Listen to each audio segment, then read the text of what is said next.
Allah menyindir kita dalam surah Ar-Rahman, fabi ayyi ala'i rabbikuma tukatsiban.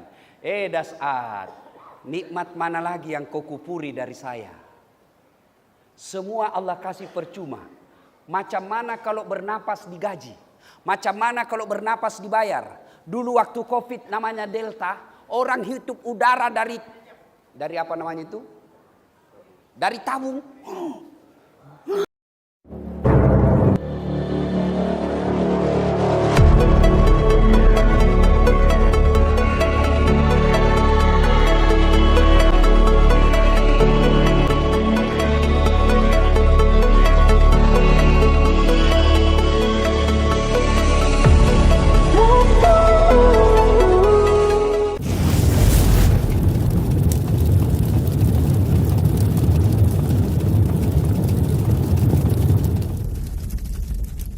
Insya Allah kita tidak akan mati dalam keadaan ngerampok.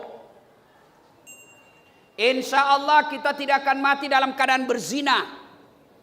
Makan obat kuat, overdosis. Mati kau di atas perut orang. Insya Allah kita tidak akan mati dalam keadaan nyabu. Sabu apa itu? Itulah dia.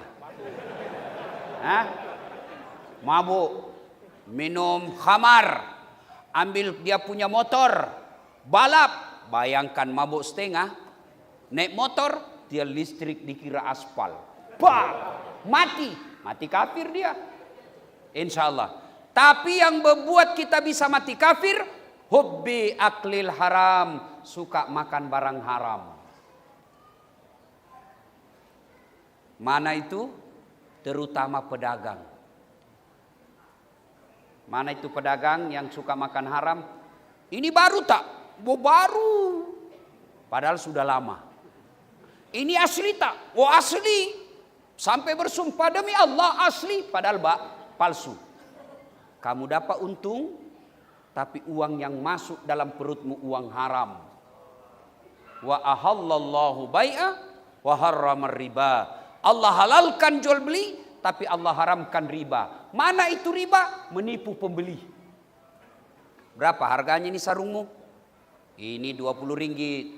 Wih, mahal betul. 15 ya?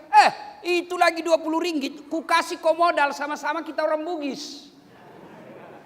Padahal sudah ada untung. Begitu dia kacakap modal padahal sudah untung, itu riba. Hati-hati, sebab saya tengok ini dari saya bandar. Banyak penjual pedagang-pedagang. Hati-hati kalian yang berdagang. Kau bisa dapat untung jutaan, ribuan ringgit. Tapi kalau kau menghalalkan segala cara, itu yang kau dapat membuat kamu makan tiap hari uang haram. Dan itu sebabnya doamu tidak dijabah oleh Allah. Kenapa? Yang membentuk darah dagingmu uang haram. Ada pedagang di sini? Ada? Hati-hati kau. Wa qala idzan, Allah kemudian berfirman, bismillahirrahmanirrahim. Ya ayyuhalladzina amanu dukhulu fis-silmi kaffatan wa la tattabi'u khutuwatis syaitan innahu lakum adu mubin. Wahai orang-orang yang beriman, masuklah engkau ke dalam Islam secara sempurna dan janganlah engkau ikuti langkah-langkah setan. Karena sesungguhnya setan itu musuh yang nyata bagi kalian. Musuh kalian bukan polis. Musuh kalian bukan tentara. Musuh kalian bukan kerajaan. Musuh kalian adalah setan. Di mana setan itu musuh yang nyata bagi kalian. Itu kata Allah. Dan ternyata lepas sholat maghrib, dengar ceramah dalam masjid sekalipun di sini banyak setan yang berkeliaran. Setannya berupa handphone. Setan lah itu. Orang ceramah masuk sini dulu. Ibu-ibu yang pegang handphone selama saya ceramah, saya doakan suamimu kawin lagi. Amin. Amin. Amin.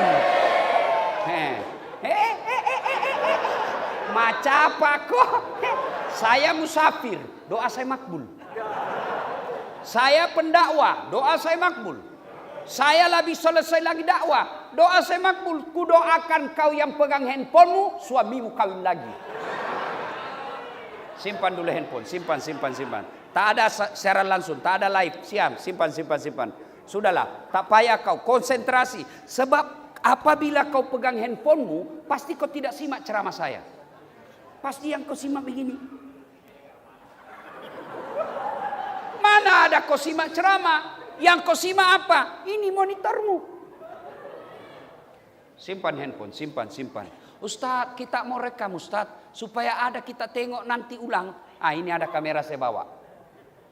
Ini gambarnya lagi bagus. Suaranya lagi bagus. Macam mana caranya? Ini kameranya Ustadz sudah balik. Nanti ada di YouTube, bos. Macam mana caranya?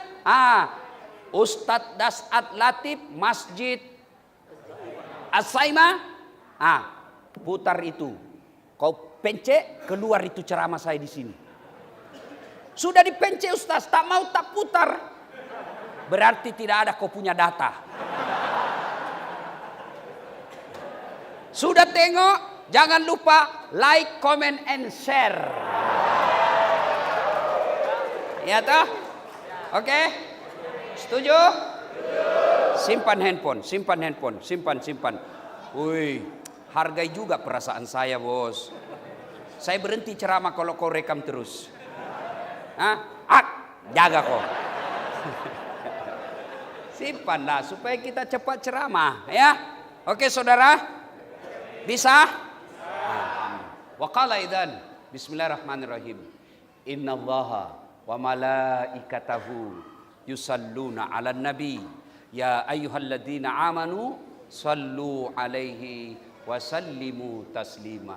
Sesungguhnya Allah dan para malaikatnya, Masya Allah. Allah perintah solat, Allah tidak solat. Allah perintah puasa, Allah tidak puasa. Allah perintah haji, Allah tidak haji. Tapi Allah perintah kita salawat. Innallaha wa malaikatahu. Allah dan para malaikatnya, Allah dan malaikat bersalawat.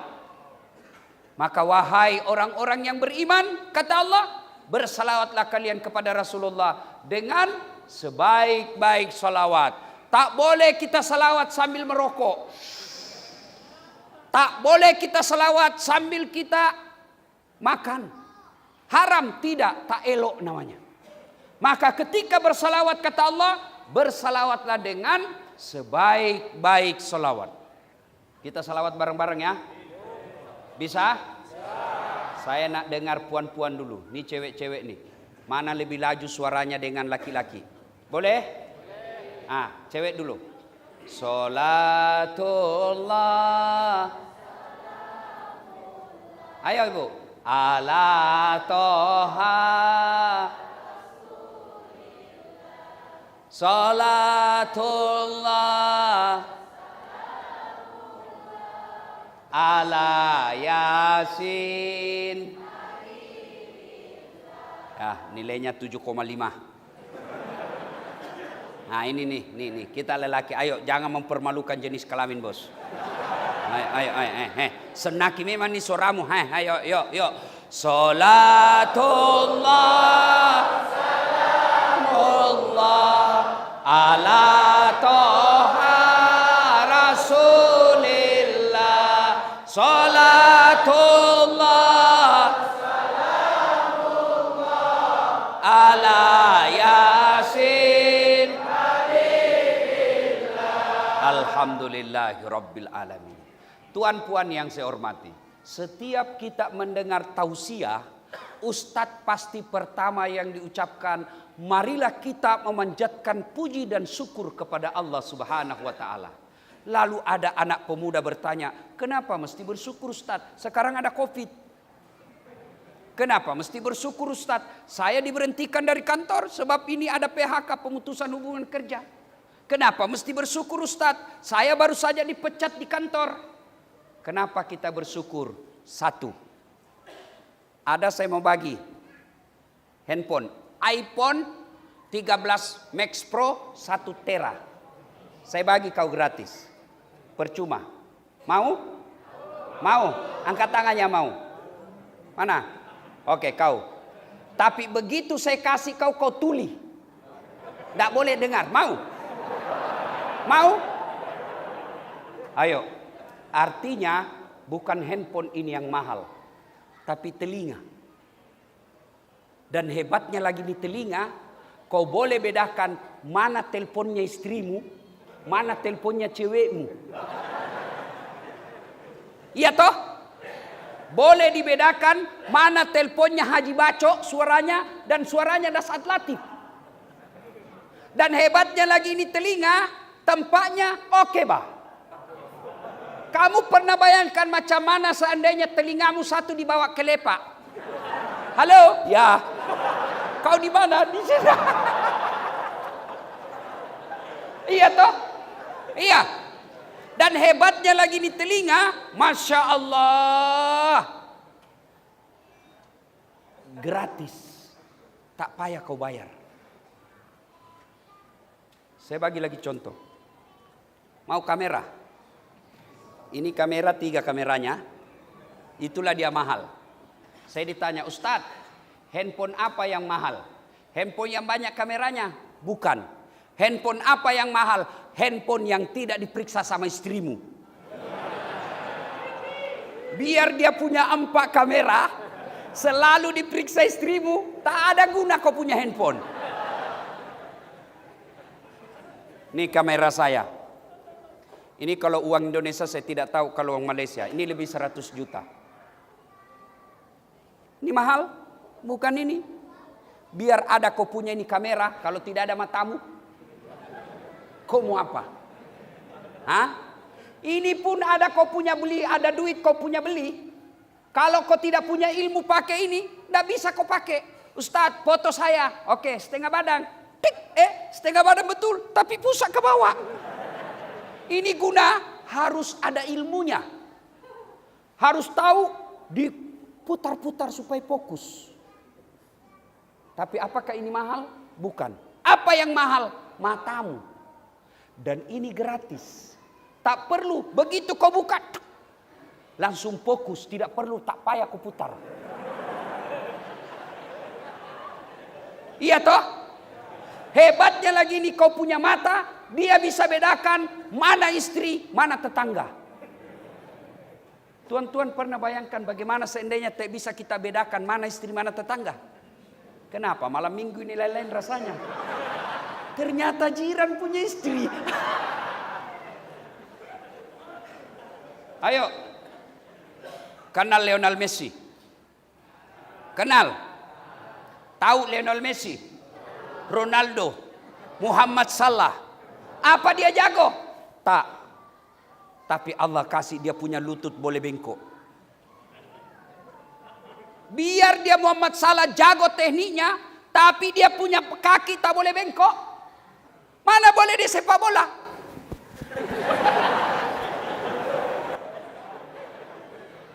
Iya. Saya kasih lagi contoh. Gigi. Pernah nampak orang ada kawat di giginya? Pernah? Itu mahal, Pak. Kalau uang Indonesia sekitar 50 juta. Dulu waktu saya kecil, pagar saja dikawat. Ini gigi pun dikawat. Luar biasa ini perempuan sekarang. Giginya dia kawat. Saya bilang sama mahasiswa saya, apa itu yang mahal? Bukan. Apa yang mahal? Gigi. Biar kamu mau kawat harga 100 juta, tapi tidak ada gigimu. Apa kau mau kawat? Ya, hebatnya lagi kita punya gigi ini. Hebatnya lagi kita punya gigi Allah bagi gratis. Tahu? Kalau uang Indonesia, 1 gigi pasang gigi palsu, bukan yang dibuka-buka ya, yang ditanam. Itu 1 gigi kalau di Indonesia 22 juta rupiah. 1 gigi. Allah kasih kau gigi 32, percuma tak payah kau bayar. Hebatnya lagi ini gigi, Allah batasi panjangnya, terhad. Macam mana andai gigimu tumbuh macam rambut. Gondrong. Iya, itulah sebabnya Allah menyindir kita dalam surah Ar-Rahman. Fabi ayyi ala'i rabbikuma tukatsiban. Das'at, nikmat mana lagi yang kau kupuri dari saya? Semua Allah kasih percuma. Macam mana kalau bernapas digaji?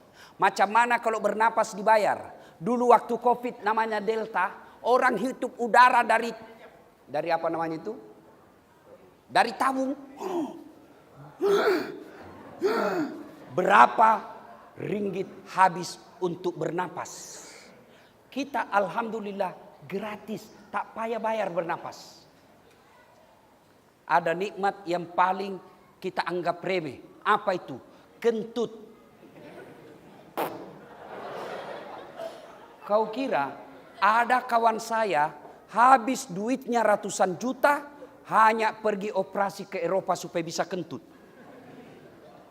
Alhamdulillah kamu semua boleh kentut. Jangan juga mentang-mentang boleh kentut, orang banyak. Alhamdulillah. Itulah sebabnya kita bersyukur dengan mengucapkan Alhamdulillahirabbil.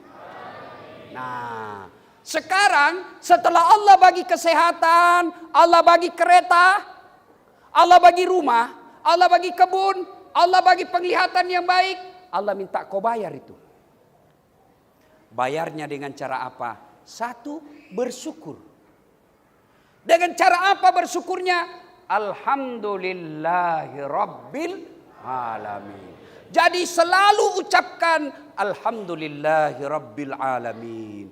Cuma ketika bersyukur, ucapkannya dengan baik, usahakan didengar telingamu. Jangan kau cuma bilang Alhamdulillahirabbil alamin. Apa artinya itu? Kereta baru bos. Alhamdulillah. Bini baru. Alhamdulillah. Kalau kau berani. Kalau tidak berani jangan kau coba-coba. Ada di sini takut sama istrinya? Ada? Berhenti kau jadi laki-laki. Dia bilang ngamuk dia Ustaz. Kenapa kalau dia ngamuk? Dia pecahkan piring. Kalau dia pecahkan satu, pecahkan dua. Kalau dia pecahkan televisi, alhamdulillah. Lagi jimat. Dengar Pak, piring boleh dibeli. Televisi boleh dibeli. Harga diri sebagai suami tidak boleh diinjak-injak istri. Takbir!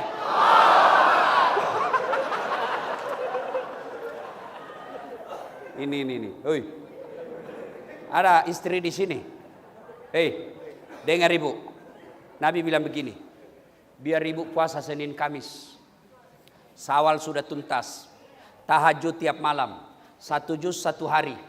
Tapi kamu durhaka sama suamimu. Kau kasar bicara. Kau berikan beban suamimu melebihi tanggung jawabnya. Kau tidak hormati dia taati. Maka kata Nabi, jangankan masuk surga, baunya surga kau tak dapat. Tenang Pak, saya bela kamu. Kau takut semua sama istrimu sini. Bu. Hei. 4 jenis perempuan kata Nabi yang menjadi bahan bakar api neraka. Apa artinya bahan bakar api neraka? Dia menjadi apinya neraka. 4. 1, yang tidak mendirikan sholat. Saya yakin ibu-ibu semua sholat. Yang kedua, yang tidak berpuasa Ramadan. Saya yakin ibu puasa Ramadan. Ini yang agak berat. Memberikan beban suaminya melebihi tanggung jawabnya. Maknanya apa? Kalau suamimu hanya mampu terima gaji 2.000 ringgit, jangan kau paksakan menjadi 3.000 ringgit. Dia bilang cakap orang Bugis, ajak musuru lakemu toa isikuna. Maknanya, jangan kamu suruh suamimu gigit sikunya. Ada yang boleh gigit sikunya? Saya bagi kau semua bajuku ini. Ini baju khas, tak ada samanya. Meskipun tadi saya turun dari mobil ada ibu-ibu cakap, itu juga bajunya di YouTube.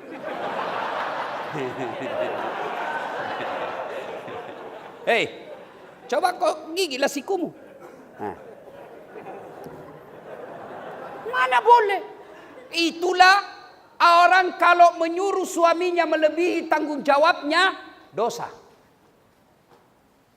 Yang keempat, perempuan istri yang suka memaki-maki suaminya. Marah sama suaminya, boleh.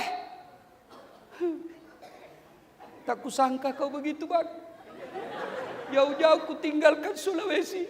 Aku ikut sama kamu. Ternyata kau ada bini muda. Boleh kalau marah macam itu, boleh. Tapi mana ini maki-maki, menghina suami. Memang kamu goblok. Goblok. Dongok memang ini. Sama aja bapaknya goblok. Weh, jangan kau ketawa. Saya serius ini. Ada pernah binimu marah macam itu? Kalau ada binimu marah seperti itu, kau selalu keluar. Tidak pernah aja di rumah. Jalan aja kerjamu. Kalau istri saya ngomong begitu, saya tidak marah. Saya diam. Setelah 5 menit saya menyanyi. Tiap malam engkau ku tinggal pergi. Bukannya aku sengaja. Demi kau dan si buah hati. Terpaksa aku harus begini. Kalau kau marah-marah sama suamimu, jangan kau maki-maki. Ada juga orang suami istri bertengkar, begadu, hamil lagi. Ada macam itu. Hamil lagi.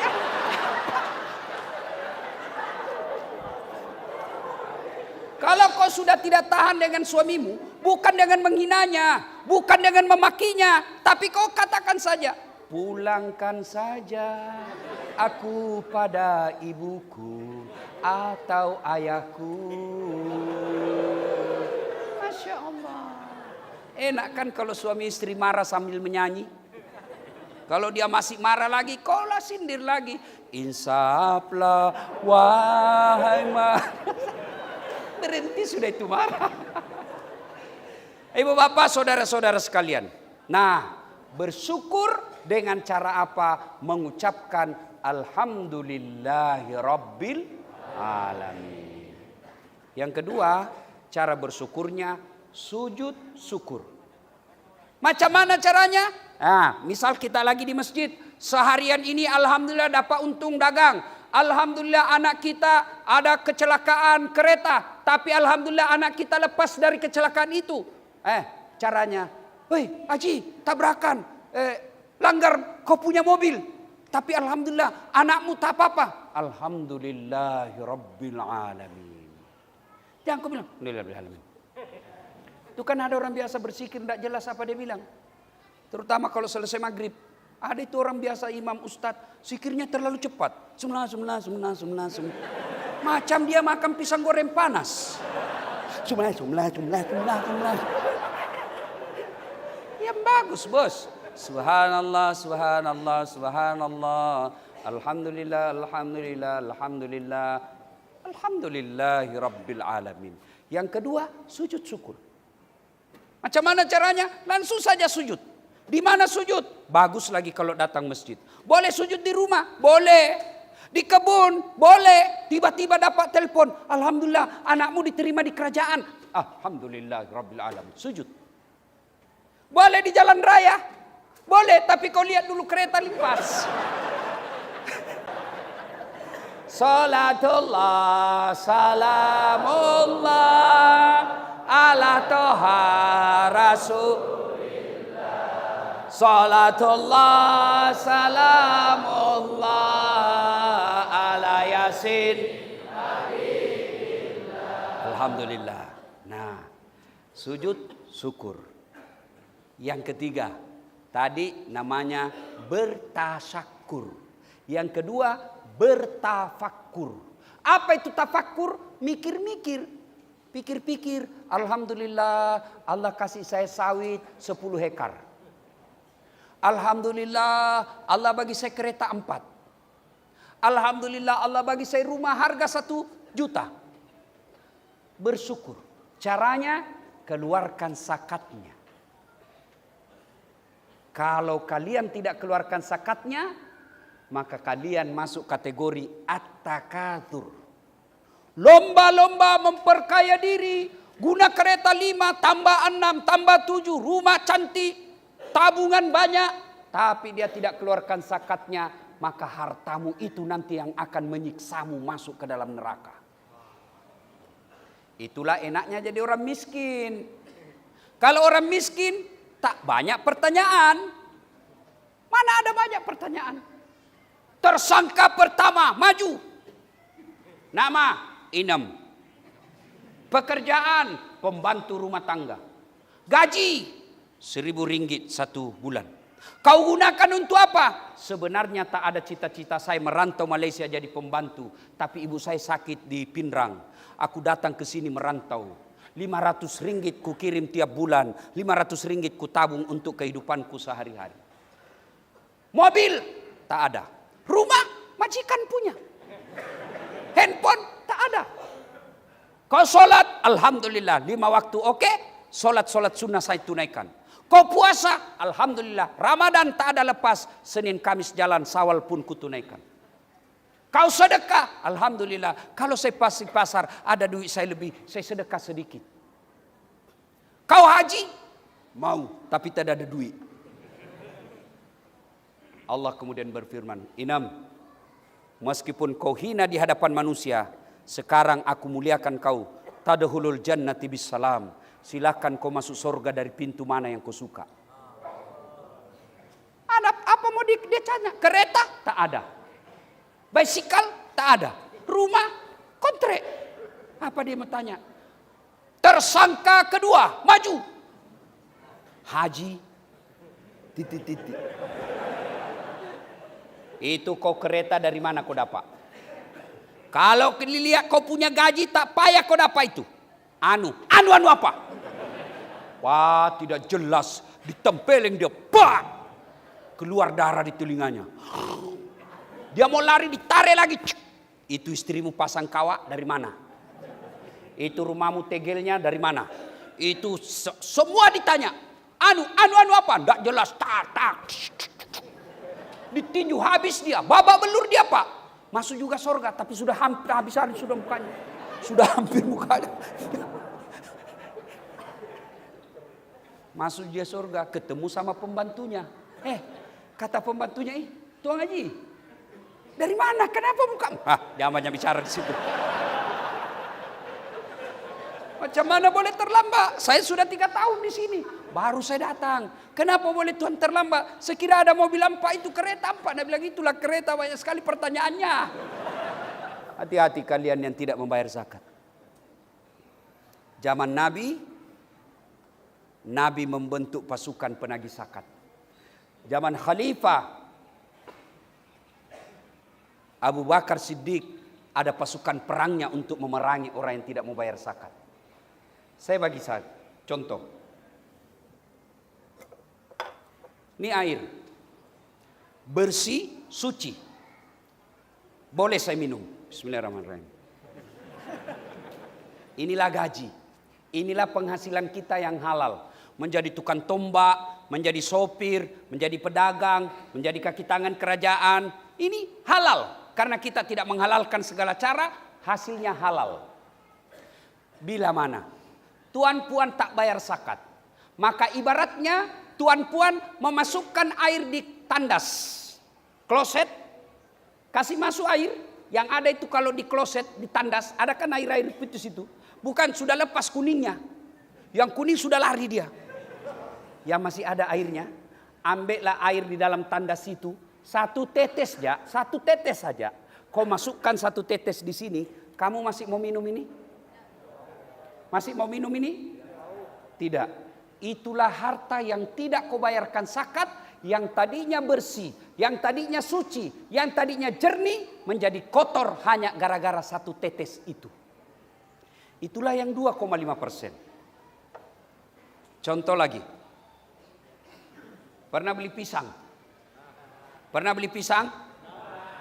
Bila kalian beli pisang, apakah semuanya kau makan? Apanya yang dibuang? Kulit. Kenapa kau buang? Nah kau beli, kau punya. Iya kan? Kenapa? Saya punya duit, saya beli pisang, saya nak makan sekalian dengan kulitnya. Kau makan kulitnya? Tak. Itulah kulit yang dibuang itulah zakatmu. Jadi bila ada orang tak bayar zakat, sama halnya dia beli pisang, dia makan dengan kulitnya. Kalau kulit pisang, oke masih bah. Kulit durian.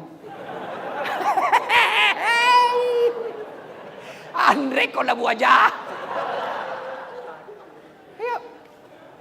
Maka tuan-puan yang saya muliakan karena Allah, balik nanti kau hitung kau punya zakat.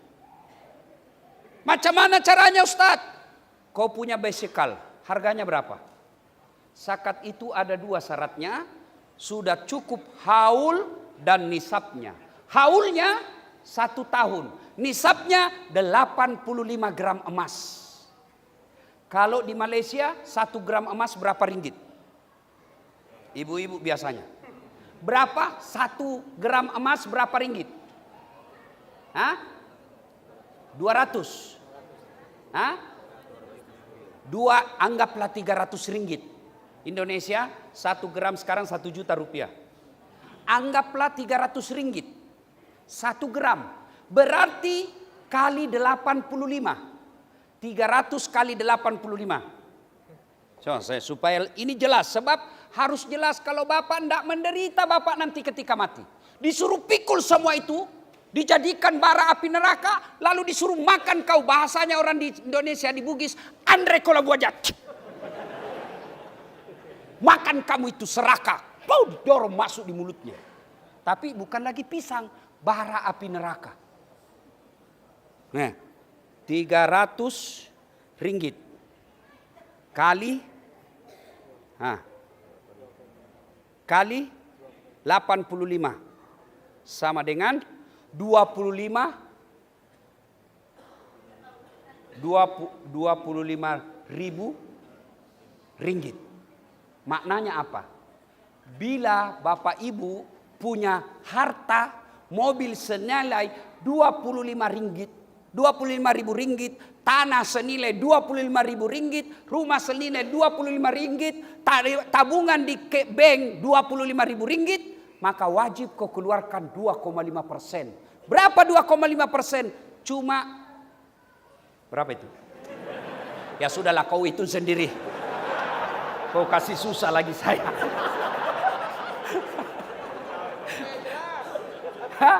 Kau itu sendirilah. Ya kan?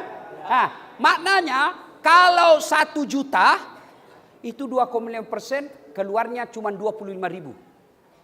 1 juta 25 ribu rupiah. Kalau kalian tidak keluarkan maka dia kotori semua hartamu. Kalau sudah harta kotor dimakan maka anakmu kepala batu. Istrimu tukang ngomel. Tapi kalau kau rajin keluarkan zakat, apa kamu cakap istrimu taat? Sayang. Kenapa kau ketawa? Bini saya kalau saya panggil sayangku, aduh. Tapi kata istri saya, kamu ini Ustadz, laki-laki jarum super. Apalagi itu, jarang di rumah suka pergi. Tapi saya bilang saya bukan laki-laki jisamsu. Apa itu? Janji manis nyatanya palsu. Dari mana datangnya cinta? Dari Facebook turun ke WA. Dari mana datangnya kecewa? Setelah ketemu ternyata berbeda.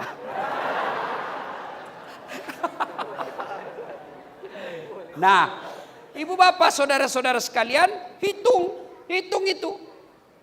Rumah. Kalau rumahnya sudah lebih harga 25 ribu ringgit, maka wajib keluarkan 2,5%. Tiap tahun, kalau itu rumah hanya digunakan tempat tinggal saja, maka dia sekali saja kamu keluarkan. Tapi kalau rumah itu dikontrakkan, sewa-sewa, maka tiap tahun dikeluarkan. Punya kereta hanya kita gunakan pribadi, tidak disewa-sewakan, maka sekali saja selama kereta itu. 2,5% tidak cukup 3. 2,5%. 97,5 kata Allah ambil itu semua. Tapi bila tuan-puan tidak keluarkan, jangan heran anakmu dinasihati dia lawan. Jangan heran istri dinasehati membangkang. Kenapa? Karena yang membentuk darah dagingnya uang haram. Maka saya berharap, saya cinta tuan-tuan puan-puan karena Allah. Balik nanti ini hitung zakatmu. Keluarkan. Kalau tak kau keluarkan, maka itu akan menyiksamu dunia sampai akhirat. Poin 1. Sampai mana kita tahu ceramah? Sampai jam berapa? Hah? Jam 9. Wah. Enak di kau. Hah? Sholat Isya jam berapa? Yang kedua, tajuk kedua. Siapa yang hafal doa sapu jagat? Saya bagi hadiah. Hah? Siapa yang hafal doa sapu jagat? Saya bagi hadiah. Ayo. Doa sapu jagat. Hah? Mana? Ah, kamu hafal? Ah, sini. Tak ada yang hafal. La haula wala quwata illa billah. Doa sapu jagat. Ada yang hafal? Tak ada?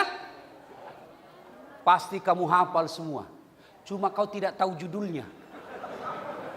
Doa sapu jagat selamat duit saya.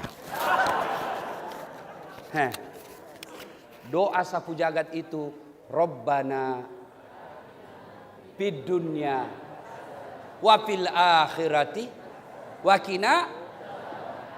Iya naroyasa doa sapu jagat lah dongo.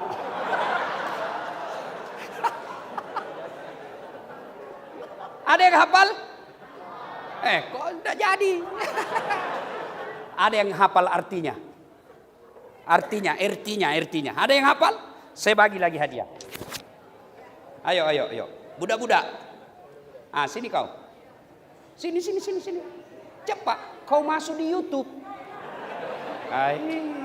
Ayo. Siapa yang hafal artinya? Itu doa.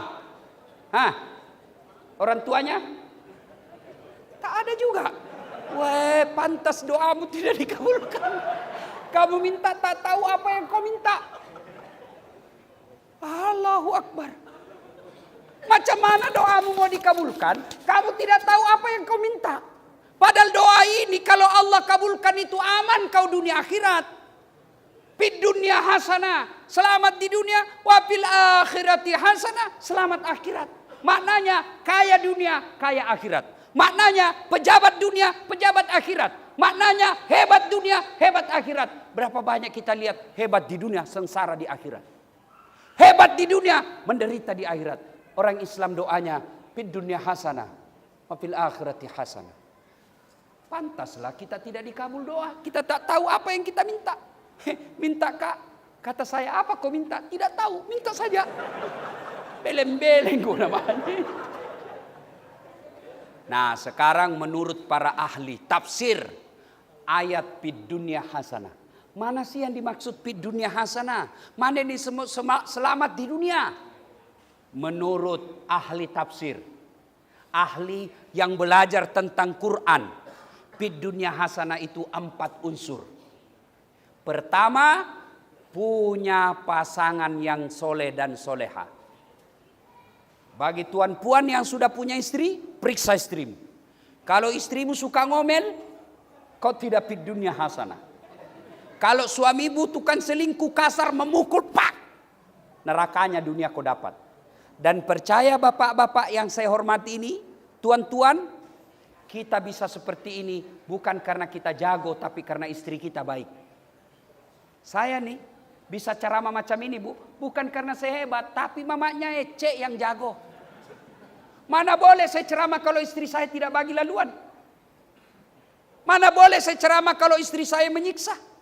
Begitu saya mau ceramah, 5 menit lagi sebelum berdiri, tiba-tiba mamanya Ece menelpon. Ustadz, dikontak listrik anakmu. Apa itu listrik? Ini lampu. Karen. Mana boleh saya ceramah? Saudara, digigit buaya anakmu. Mana boleh? Kita boleh bisa ceramah seperti ini karena istri memberi ketenangan. Maka adik-adikku sekalian, kalau kalian mau dapatkan surga dunia, pertama hati-hati milih istri. Cantik boleh. Kata Nabi, pilihlah menjadi istrimu karena 4 perkara. Satu, lijamaliha, lihat cantiknya. Cantik penting. Kenapa? Karena hampir 24 jam di depanmu. Baru bangun, dia lagi. Mau tidur, waduh, ada lagi dia.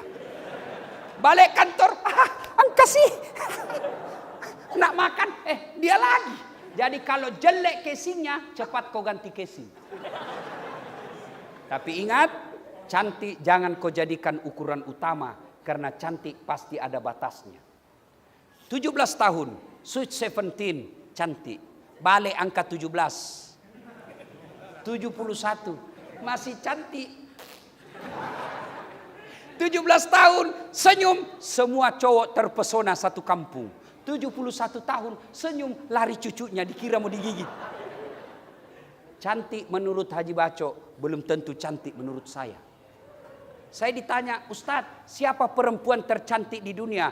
Ya, mamanya Ece dong. Kata istriku, urusanmu. Saya tak urus istrimu. Cantik ada batasnya, cantik subjektif. Cantik menurut dia, belum tentu cantik menurut saya. Penting cantik, tapi jangan kau jadikan prioritas. Apalagi cantik kau lihat di Instagram. Hati-hati, ada kamera filter.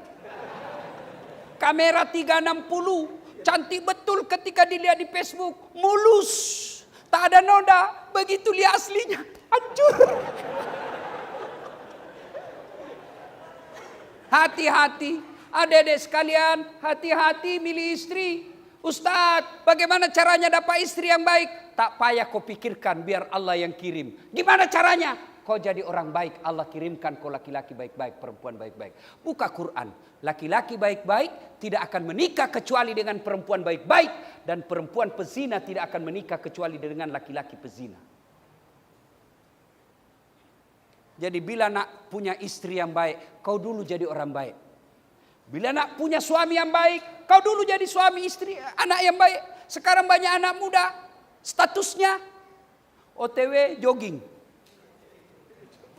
OTW yoga, OTW ngafe, OTW nonton. Begitu mau tidur, semoga dapat suami yang bisa menjadi imam dalam hidupku. Keren. Kalau kau mau dapat imam dalam hidupmu, OTW pengajian, OTW baca Yasin, OTW pesantren, insya Allah kau dapat imam. 2, ketika cari istri, kata Nabi, lihatlah keturunannya. Siapa bapaknya? Penting kau cari. Itulah sebabnya orang Jawa mengatakan bebet, bobot, bibit. Itulah sebabnya orang Bugis niga na iro, niga mbokna, niga indokna, niga nenena. Tapi ingat, tidak boleh jadi prioritas. Kenapa? Karena ada orang bapaknya baik, anaknya jadi pengkhianat. Siapa? Nuh alaihi salam. Ada orang bapaknya pengkhianat, anaknya jadi nabi. Siapa? Ibrahim alaihi salam.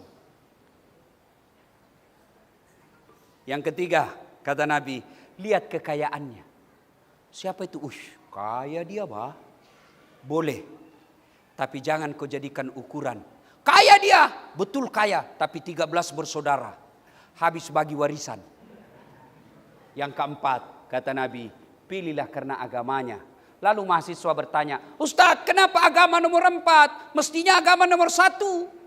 Betul agama nomor 4, tapi dia tidak titik di situ. Dia koma, kata Nabi, usahakan, utamakan agamanya, karena dengan agama kau dapat semuanya. Ada orang cantik, anaknya lagi miskin. Ada lagi kaya, mukanya lagi hancur. Ada lagi cantik, kaya, agamanya lagi jelek.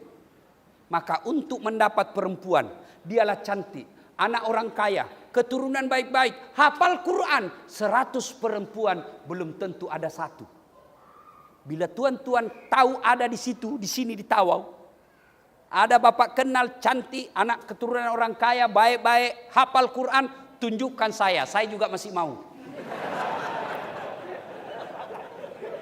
Ya kan? Maka fid dunia hasa itu punya pasangan yang baik. Tuan-puan yang sudah punya suami, kalau dia baik, genggam baik-baik, dia akan mengantarmu masuk ke dalam surga. Kalau kalian punya istri yang baik, pelihara dia baik-baik. Karena dia akan menolongmu selamat dunia sampai akhirat. Tapi jika ada istrimu panenakang, malas, ada dua solusinya. Satu, sabar nikmati penderitaanmu. Yang kedua, kau pisah dengan baik-baik. Cerai namanya. Tapi jangan kau jelek-jelekkan dia. Ada kau punya suami jahat, malas, dia pegang duitnya, kasar, memukul, maka kau tinggalkan dia, minta kau cerai dengan baik-baik. Bukan dengan saling mempermalukan. Yang kedua, yang namanya fid dunya hasanah, punya anak yang soleh. Ini saya lihat ada anak-anak santri kita. Tuh, alhamdulillah. Saya bawa anak santri saya hafal Quran juga. Bu, hui, bu, kalau ibu meninggal nanti siapa doakan kau? Suamimu. Kawin lagi. Dia tanya saya mamanya C, Ustadz, jadi kalau saya meninggal nanti kau nak kawin lagi? Saya bilang, kau sini dulu sayang, saya berikan kau penjelasan baik-baik. Jangankan kau meninggal, kau masih hidup saja, saya selalu berpikir kawin lagi. Apalagi kalau kau sudah mati, pastilah saya kawin. Nah, Bapak saudara-saudara sekalian, anak pesantren apa kelebihannya? Satu, makannya pasti halal. Dua, sholatnya pasti berjamaah. Dan hebatnya awal waktu. Yang ketiga, dia tiap hari baca Quran. Yang keempat, pasti dia punya semangat solidaritas, selalu sama-sama. Yang kelima yang paling penting, tiap hari didoakan orang tuanya. Tapi kalau kau kirim anakmu ke London, England, Australia, Amerika, dia cakap bahasa Inggris boleh tahan, tapi dia tak pernah sholat. Nggak ada gunamu lah, cilaka. Jago banaknya, boleh tahan banaknya itu Ustaz. Kenapa dia boleh tahan? Masih kecil dia sudah pandai bahasa Inggris. Apa hebatnya? Banyak yang begitu. Tidak percaya, banyak yang bisa bahasa Inggris. Anak-anak masih kecil. Kau pergi ke Inggris. Anak-anak di Inggris, Pak, baru belajar bicara sudah bahasa Inggris. Macam. Kalaupun dia bahasa Inggris, kalau ibu bapaknya meninggal, dia berdoa pakai bahasa Inggris. Taklah. Begitu meninggal bapaknya dia berdoa, oh my God, please help me my father. Pasti dia bahasa Melayu juga. Oh Allah, maafkan bapak saya ya Allah. Tidaklah dia guna bahasa Inggris. Apa salah anak kita sekolah ke luar negeri? Tak salah. Baik lagi. Tapi kalau dia tidak pernah kau tengok dia ngaji, dia hanya main game saja. Hei. Saya merantau ke Tawau cari kerja. Ternyata di Tawau tak ngam-ngam. Saya boleh balik kampung. Balik lagi saya ke Sulawesi. Orang Jawa datang merantau ke Tawau. Ternyata di Tawau tak nyaman. Dia boleh balik kampung. Mangan orang mangan, yang penting ngumpul. Dia pergi kerja tidak nyaman di tempat kerja. Dia boleh balik lagi. Tapi bila masuk kubur, boleh kau balik lagi. Tak ngamlah di sini. Balik lagi ya. Balik kau di situ. Tak boleh kau balik-balik. Tinggal kau situ. Kalaupun kau balik, satu kampung tinggalkan kampungnya. Ustadz jadi setan, Ustadz. Dan pada saat kau sudah dalam kubur, hilang semua. Yang boleh lagi mendoakan kamu, anakmu yang mondok ini. Lepas dia sholat, dia berdoa, Allahumma gfirli wali walidayya warhamhuma kama rabbayani saghira.